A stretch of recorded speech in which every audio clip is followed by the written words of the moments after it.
I'm Reeves Kurtner, and this is In Your Business. Season 1 of In Your Business is presented by Moses Auto Mall of Huntington. Online at mosesmeansmore.com. Empowered by the Huntington Regional Chamber of Commerce and Kindred Communications. This week, we're joined by Audy Perry, Executive Director of the Heritage Farm Foundation. We're going to discuss the history and future of Heritage Farm, Appalachian culture, tourism opportunities in the tri-state, and more. Let's get in your business. Let's start with the history of Heritage Farm and how it all came to be. So my parents moved to Harvey Road 50 years ago, actually 1973. That whole area had been settled by 7 German dairy farming families back in 1850s, late 1800s. And so Mom and Dad were attracted to this 1850s dairy barn that still is there today, and it's an amazing structure. They just really were looking for a place for my 2 older sisters to have horses, right? And they were just going to knock down the burned-out shack that was still left on the property, and when they went to remove the wallboard and the filth, they discovered 200-year-old hand-hewn log cabin. Wow. And, they said, well, who did this? And how come we never learned about them in school? Right. And that really began their passion for Appalachia. Yeah. And like most passions, it got way out of hand after that. Yes, it did. Now there's 1,000 acres, 30-some buildings in West Virginia's first Smithsonian affiliate. But, they just really became passionate about these are amazing people. Right. And especially at a time where sometimes, Appalachia doesn't get the glory it deserves. Right. And oftentimes, unfortunately, the worst enemy is ourselves. That's right.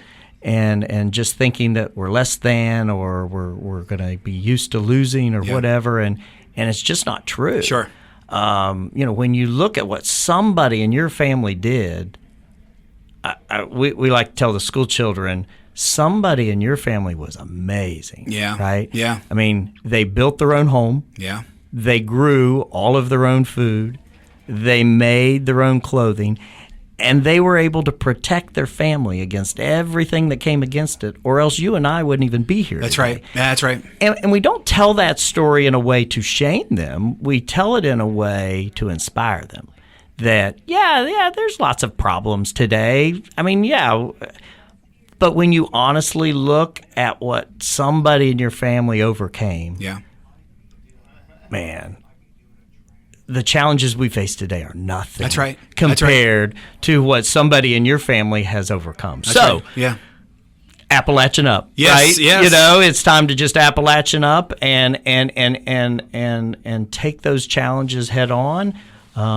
Use the support of your community and face them head on. So let me back up that original building. Is that a part of Heritage Farm? Yes. Which building is it? I'm just curious. So the dairy barn, that was Mom and Dad's first museum, which opened in 1996. So this building, it was standing when your parents bought it in the 70s, and it's still standing, didn't move it? Yes. Yeah. And Reeves is so cool. Recently, the grandnephew of the last dairy farmers, which were the children, grandchildren. Right. Anyway, Right. But anyway, he found family photos.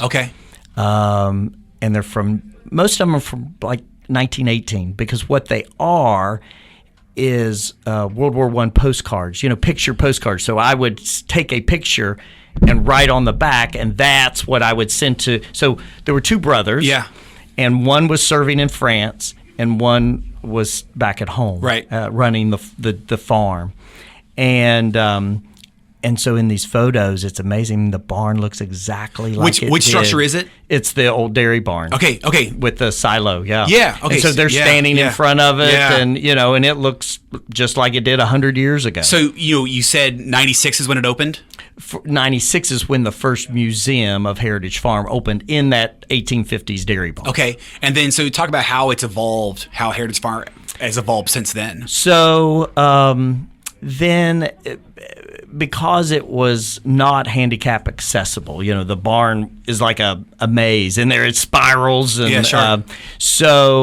and it became more and more visited through motor coaches and school groups and things. So they began in the early 2000s creating a village. Right. So the church and the blacksmith shop and the museums and animals and now most recently adventure parks. Yes. Yeah. All goes back through what was really 2 of the 7 dairy farms. Okay. One was the Schaefer Dairy and the other was a Blatt. And a lot of those buildings, too, aren't they all, like the church was an old church, right? I mean, yes. Talk about, are all the buildings kind of like that, or is that? So the only original buildings, so it was just a normal farm growing up. We raised cattle and sheep and corn and all that kind of thing. Most of those buildings were brought in from other places, like the church was an old log church in Lincoln County. Sure. Where 3 and 10 split there in West Hamlin. Okay.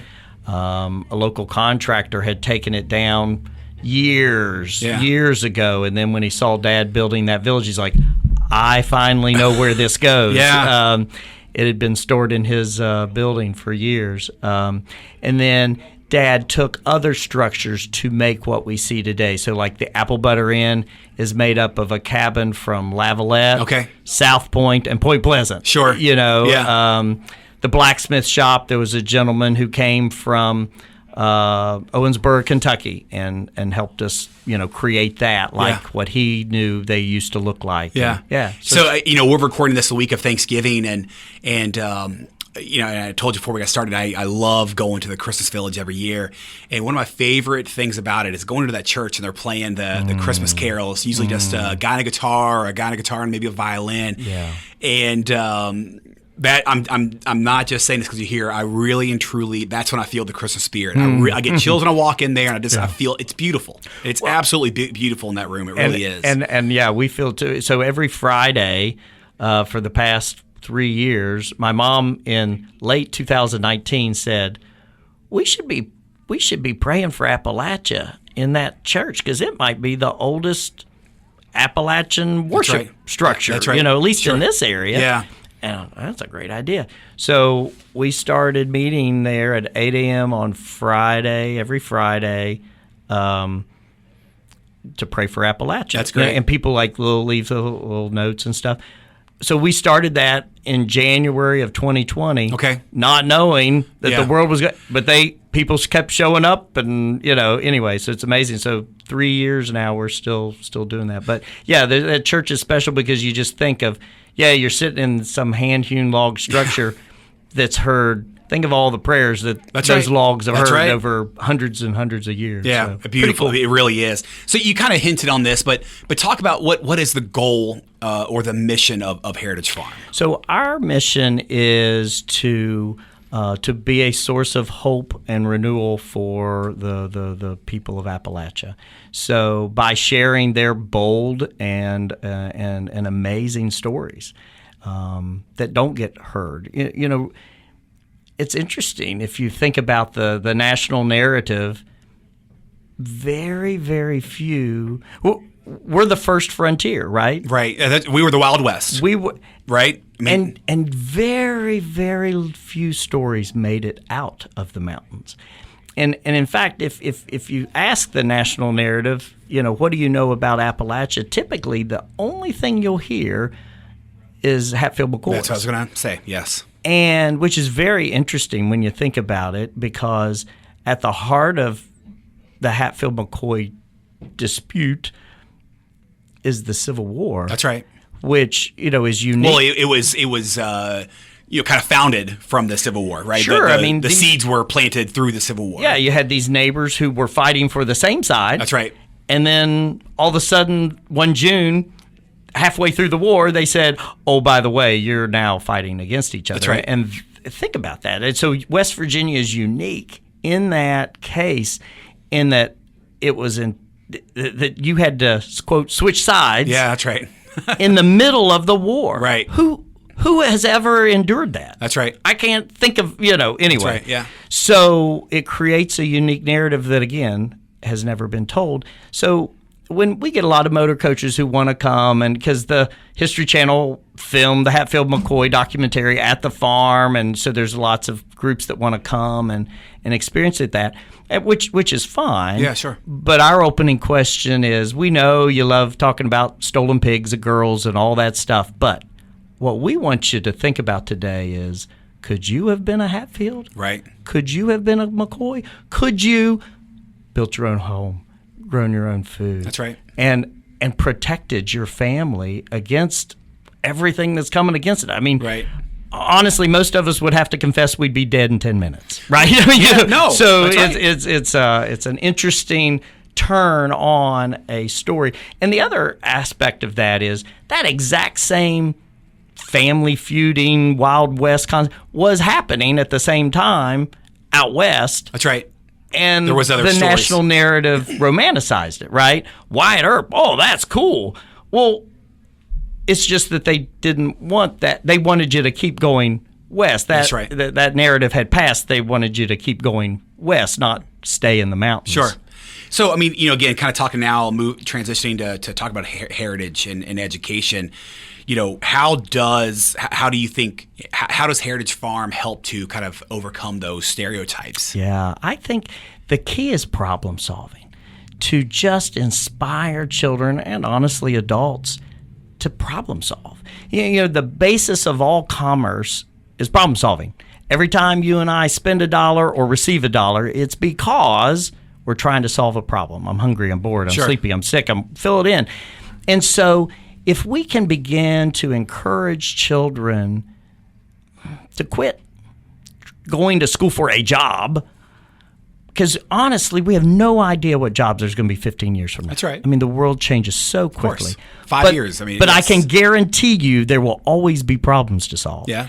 And so tying that into their heritage, yeah. Your ancestors were incredible problem solvers. That's all they did, right? I mean, that is why you're still here. Yeah. And so if you can tap into that, I'm not asking you to be somebody you aren't. I'm asking you to be who you were. Sure. Right?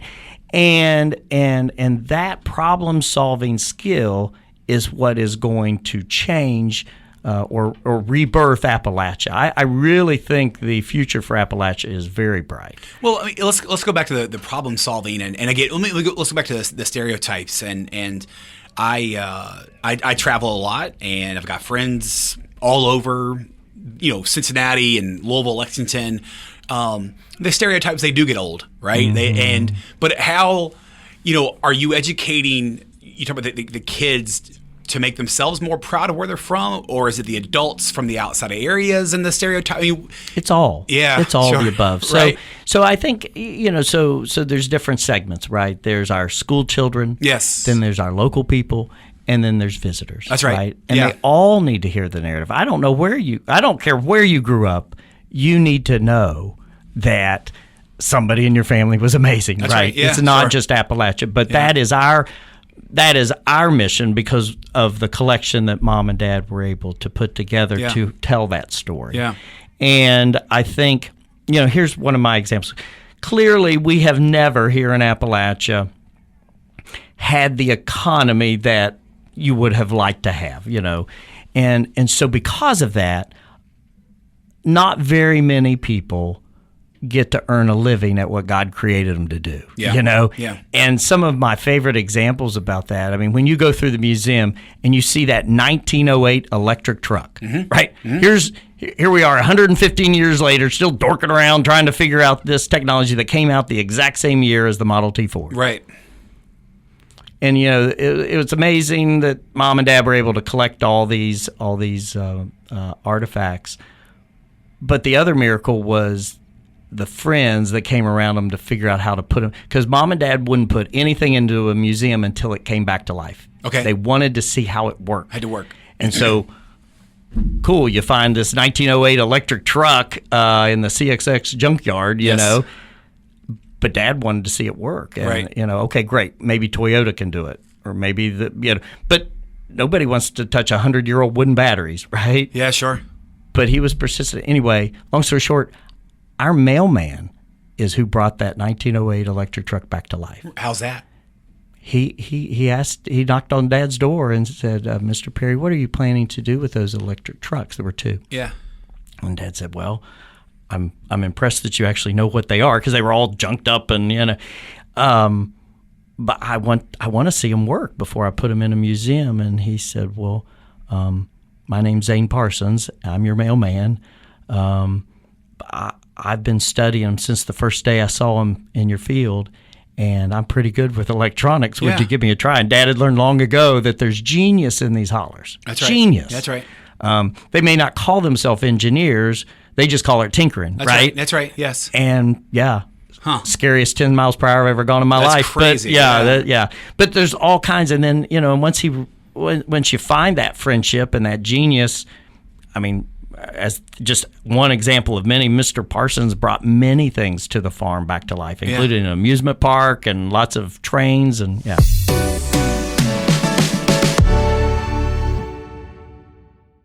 feel like a lot of other regions have kind of lost their culture. Again, I mentioned Cincinnati earlier. Cincinnati had a major German heritage, German culture. They still celebrate it. They do their Oktoberfest and they have their strudels and so forth, but I don't know how authentic it still is. I feel like you talk about your ancestors are amazing. A lot of us still live where our ancestors were from, right? So we talk about our heritage today and how we've kind of have we managed to keep it? How have we managed to keep it? Well, super. I hinted earlier that I think the future for Appalachia is very bright, and I think part of that, if you think about it's the one group that we really haven't celebrated especially from a tourism aspect. Okay. There is no major celebration of the Ozark Mountain people have Branson and the Smoky Mountain people have Pigeon Forge and and Louisiana has the Cajun culture and all those kind of things. 430 counties, 13 states, nobody on a major scale has celebrated Appalachia. Smoky Mountains, that's part of Appalachia, right? But that's not what they're celebrating. Got it. You're called the Smoky Mountains. And then Pikeville has Hillbilly Days. So that's but from a major standpoint. And so that's really what we're working on. So an Appalachian Festival, is that something you're working on? Yeah, because we think Exit 8 right here in Huntington, West Virginia is the geographic epicenter of the whole Appalachian region. Right. And you have I-64 right in the middle. running right through it. 40,000 cars going by every day. This looks like a good place to celebrate Appalachia and show the world what it's all about. And explain the powerful narrative, not the degrading one. That's right, and that's again the powerful narrative too. You've talked about our ancestors. Something that frustrates me is, West Virginia. We have had more people serve in the military per capita than any other state. Yeah. We supplied steel and power for this country for 100 years. Right. And it's like lately I feel like we've kind of been forgotten about the last 20 or 30 years or so as people have transitioned from coal to other sources. And I that's where I kind of get frustrated. I just feel like we've been forgotten about. We were used and now we're moving on. Yeah, I may not be able to get through it, but I encourage you to go on the Benedum Foundation website and go look at Mr. Benedum's codicil to his will. It's one of the best enunciations of what you just said. Okay. So Mr. Benedum, which the Benedum Foundation is the largest private foundation for the benefit of West Virginia. Okay. He was born in West Virginia, but he made his wealth in Pittsburgh. Okay. He had a typical lawyer will, right? And I'm a former lawyer, so I can say that, right? Right, sure. So, and then he hand wrote his codicil. And I'm paraphrasing, but I do encourage you to, on their website, you can go look. But he basically says, I don't know why the Lord blessed me more than others. And he goes through all this stuff, and he says, and thank you, Pennsylvania, for, growing my wealth. But I hereby leave it in trust for the benefit of West Virginia, whose blood, sweat, and tears made Pittsburgh, Chicago, New York possible with their coal and their steel, but never received the benefit for their burden. That's awesome. Yeah, That's awesome. It's amazing. It yeah. is. Yeah. It is. You've said this a couple of times. Why do you think our future is so bright right now? Well, I think, one thing, and clearly the pandemic was not a good thing. It was a bad thing. But it shifted a lot of people's focus upon the mountains. The ability, oh my goodness, you guys still have room. Yeah. You still have land. Yes. Over the last 3 years, and these are just ad hoc conversations with visitors who, came to the farm and were coming to look at someplace else to live. Yeah. Where they're from is too crowded. Yeah. Where they're from, and then the flip side, which Brad Smith has been so good at pointing out, hey, if you got broadband, my job, I can work anywhere. That's right. I choose this place. Sure. I had a family from Arizona, and that's what they were doing. They were simply they had looked up and say, where are there less people? Yeah, that's right. Yeah. and they specifically said that, can you imagine living right across from Pullman Square? That's amazing. Yeah, that's like right from somebody who comes from Phoenix, Arizona, so I think not only, but I think the challenge is, I think the important thing for us to consider, you can learn from all these other versions that have gone before us. I think my challenge, what I'd like us to focus on is how do we create a tourism destination without destroying the thing that we were intended to celebrate. That's right. Which has in the past usually happened. You want to have so many people to come to it that you crush it. Well, again, we Smoky Mountains. Is that what you're kind of referring to? I mean, Gatlinburg is beautiful, but you go to Main Street and it's just tacky T-shirt factories and all that kind of stuff. Is that what you're kind of saying? Like you don't want to crush the thing that you brought you there in the first place. Yeah. And so the ability to do that with the proper planning, the topography helps you, right? So our vision is I don't want 10,000 car parking lot, right? Because we'd have to destroy the thing we're selling. But what you want to be able to do, certainly you want a healthy economy, you want people, you want to have employment, you want to be able to increase the local wealth, but you need to do it in a way that's responsible, sustainable. And I say it's more like a flywheel as opposed to a vacuum cleaner. Historically, every tourism attraction has tried to be a vacuum cleaner, sucking everything to its vortex. Yeah. And not allowing anybody else to have anything else, and you strangle yourself by doing that. As opposed to a flywheel, what I want us to do is when you come to, say, Huntington or Heritage Farm, give them a taste of what Appalachia's like. Okay. Find out what they love, and then send them deeper into the mountains, right? So, oh my goodness, you love history? Well, you need to go to, Salem. You love whitewater rafting, you need to go to the New River Gorge. That's right. You love fill in the blank, and send them deeper into the mountains. So all of those doing that together, all ships rise.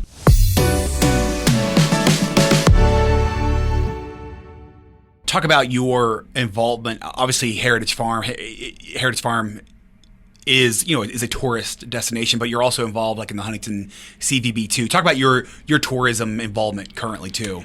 Yeah, I think the Huntington CVB is at a pivotal stage. We're in the middle of a strategic planning session about what does tourism look like going forward, locally and then regionally. Unfortunately, we so often keep on our state blinders, right? Oh, well, I got supported by this state, so I need to focus on this state. That does not matter in tourism, right? What do you mean? Well, the tourist wants to visit they think it's amazing that you can hit 3 states in a half hour. Right. So Sure. we need to begin cooperating with Ohio and Kentucky so that this region, it's not just Huntington, this whole region can be a tourism hub, because to the traveling tourist, they love that they can check off 3 That's right. states, and so we need to build attractions within each of those 3 so that it's a seamless transition and a seamless journey for the visitor. What other opportunities do you see right now for tourism in our area? Well, we are currently working on hopefully be the country's first indoor-outdoor snow park, because we need a winter product. So I have to lay off a lot of people at the end of October, work on Christmas Village, and then we don't see them again until April. That's right. That's not sustainable, and so we're putting our efforts on. First step would be an indoor snow park, so that we can continue year round. Right. And we need to build from that, because you can't. It's hard to be sustainable. And again, if you're trying to create employment, you can't do that on 8 months. Right. So building those bridges economically that allow full season employment, I think, is our next step. Sure. You mentioned the working with Kentucky and Ohio for West Virginia, kind of to build up our tourism. But what other steps and strategies do you believe that could elevate our region's appeal towards a more broader audience of tourists? Well, the Division of Tourism at the state level has done a phenomenal job. Chelsea Ruby and her team, the last 4 years, has really. And that's been a tough 4 years if you think about That's it, right. with the pandemic stuff. But her and her team have really shifted the narrative. Now, thus far, they have primarily focused for the D.C. market. That's right. Because of the proximity of the Eastern Panhandle and the national park. That's right. Recognition for the New River Gorge. Well, and if I love to go skiing in Timberline, and I love the towns of Thomas and Davis. And if you go to any restaurant or brewery there, everybody's wearing Washington Commanders gear and the Washington Nationals and all the kind of stuff. I mean, half the people there are from DC and from the DC side. Every person you talk to on a ski lift is from that's DC. What I was gonna say. Yes, I rode the new wonderful lift that the Perfect North people put in there. Yes, I rode. And this is just but I think I rode it 10 times, and I only rode with a fellow West Virginian once. So that's probably me. That's right. I'm right. Same way. It's Pittsburgh. It's Virginia. It's DC. It is. Yeah. So proving the fruit of her labor, but then from our standpoint and what we're working on, we want to teach all those school children how to ski here locally, so they can begin to participate in that wonderful sport. But so I just use that as an example of they have been. I mean, her and her team have done such a great job focusing that way. We just need to create destinations on the western side of the state. That's right. So they can begin to do that to Cincinnati, Columbus, Lexington, Louisville. Or fly in here. Then from wherever Allegiant goes, yes. you can get there here too. And so, and they are working towards that, but we have to have the things that bring them here. Same, kind of question. Let me go back. You mentioned the last 5 years or so, and mentioned the pandemic. I mean, two things though that kind of stick out. One, I think one opportunity with the pandemic was people could go to Fayetteville, right? You could go outside and hike during the shutdowns and so forth. So that was an opportunity. And then two, same thing. That Fayetteville becoming a national park has really, really elevated that place. You can really tell. And so that's another angle that we're looking to focus on, making this area a destination for tourism. Is we are the gateway to the newest national park. It is. For the entire western portion of the United States. What do you think's holding us back on tourism right now? Honestly, the answer's ourselves. Yeah. What do you mean? You just got to.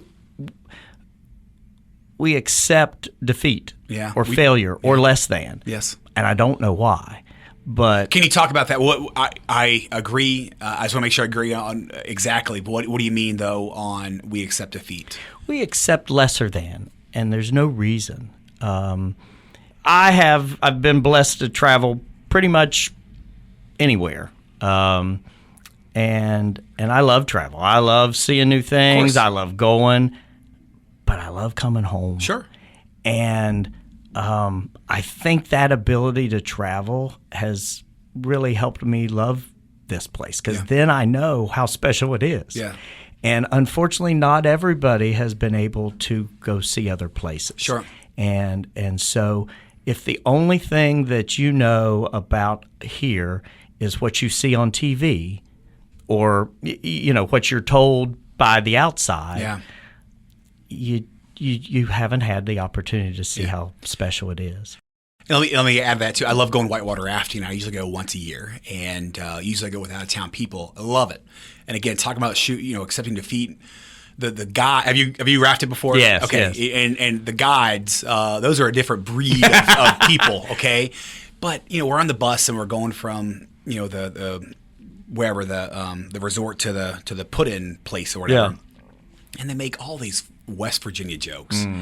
It drives me insane. Yeah. It really does. I'm like, guys, this is our opportunity. It doesn't get any better than this to me in terms of showcasing West Virginia. Yeah. I've gone rafting with friends from Cincinnati, and they've made the stereotypical West Virginia jokes, and they came here and visited us. They're like, oh my gosh, the place is beautiful. Right. We went rafting, and we're floating. Right? They let you out of the boat and they let you float. And the guy goes, man, God made this. I went, nobody made this. Yep, this is not Disney World. This is, I said, God made this. Yeah. And then again, you were on the boat and they make these dumb deliverance jokes and whatever else. I'm like, shut up. Right.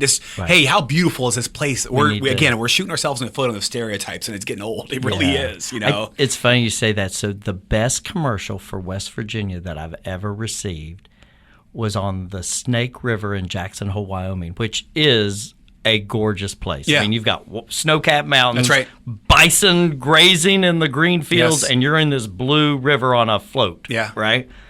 And the guide was going around asking people where they're from. And I said, West Virginia. And he says, oh, hey, ladies and gentlemen, if you want to see someplace that's beautiful, you have got to go to West Virginia. Yep. Now, their mountains are a lot older than these that we're looking at. That's right. But you have got to go. And I was almost like in shock. Normally you get, I have a cousin in Roanoke or something, you know? And so I when the ride was over, I was like, I really appreciate, are you from West Virginia, He said, no, the National Park Service has a program where when you're out of season where you are, you can go to another national park. And, right. And so I worked the Gully. That's awesome. The previous year, he's like, man, that place is just gorgeous. And so it was so ironic because I was just thinking the exact same thing about his place. That's right. Yeah. But it's just a good reminder that we need to be proud of where we are. We have to. We're not. You're right. You say we accept defeat and we shoot ourselves in the foot. Yeah. Is there any area that you think that we could be like? Are there any cities or tourism areas, or I think West Virginia and Appalachia, Huntington could be like this? Again, I don't want to put my opinion out there, but I am. Asheville, North Carolina, I think that I've said this a number of times on this podcast too, when we're talking about tourism and opportunities, the foodie scene, the breweries, and the mountains that all surround it. Yeah. I love Asheville, and I feel like we could be like that in some ways. Yeah, I mean, there's so many wonderful examples. I mean, honestly, you mentioned like Davis and Thomas. Yes. Obviously different size cities, but that's kind of what I'm getting to. We don't have to change who we are to be like anybody else. We have the chance to be unique, right? And so I think I like the idea of finding what each area is a superlative in and not ruin it. I mean, if you put high rises in Davis, you just ruined it. That's right. Right? Yeah, of course. I want to go to that Siriana's, right? Don't change that. Yeah. That's awesome. Yes. So that's the challenge, is how do we think about each community, whether it's Genoa or Huntington, Charleston, or Clay County? Yeah. Don't change them. What is awesome about them? And then let the world in. Yeah, sure. Right?